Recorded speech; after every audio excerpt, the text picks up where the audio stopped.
biggest education controversy this year is over something called Common Core. Its supporters say it's just a single common standard that tells parents in every state this is what your kid ought to know. Some union teachers are very upset about this.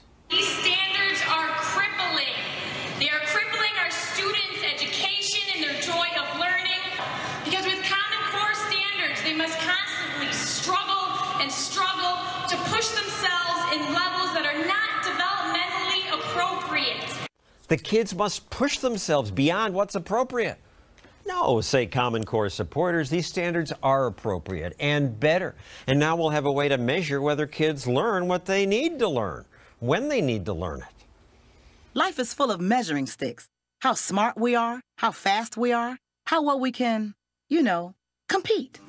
But up until now, it's been pretty hard to tell how well kids are competing in school and how well they're going to do when they get out of schools.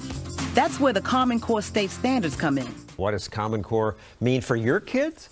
Well, here's a sample math problem. Compose and decompose numbers from 11 to 19 into 10 ones and some further ones by using objects or drawings and record each composition. That's my producer, Ricky Ratliff, right outside the studio, asking people to solve a Common Core math problem.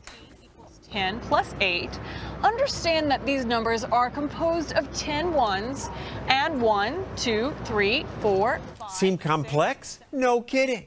And yet that is a problem for kindergarten students, 5- and 6-year-olds. Seems crazy to me.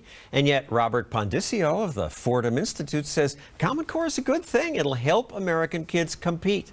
Joy Pullman, education researcher for the Heartland Institute, says no, Common Core is just more central planning, and that has failed again and again. Robert, you are taking from her and from more people now heat for supporting Common Core. You're from a conservative group which usually supports market competition.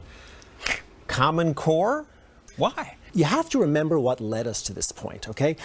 Not that long ago, we had 50 different states, 50 different standards, 50 different tests. And what we saw was a progressive dumbing down. I saw in my own school in the South Bronx, not far from this, where we're sitting right now, kids who were counting on their fingers. And then suddenly they'd get the test results back, and they were level 3, level 4, meaning they were proficient, they were above proficient. I knew as a teacher that they were not as good as the test was saying, but that bar just kept getting lower and lower. George Bush's No Child Left Behind, and so we better lower the standards so we don't leave them behind. Right. There was no reason for a state not to do exactly that, right? In other words, if I had to prove that my kid was proficient, but I get to set the bar, what would you do? You set the bar really, really low. So you may not like Common Core, but let's remember what brought us to this point. All right, but now we have central planning. Why is that?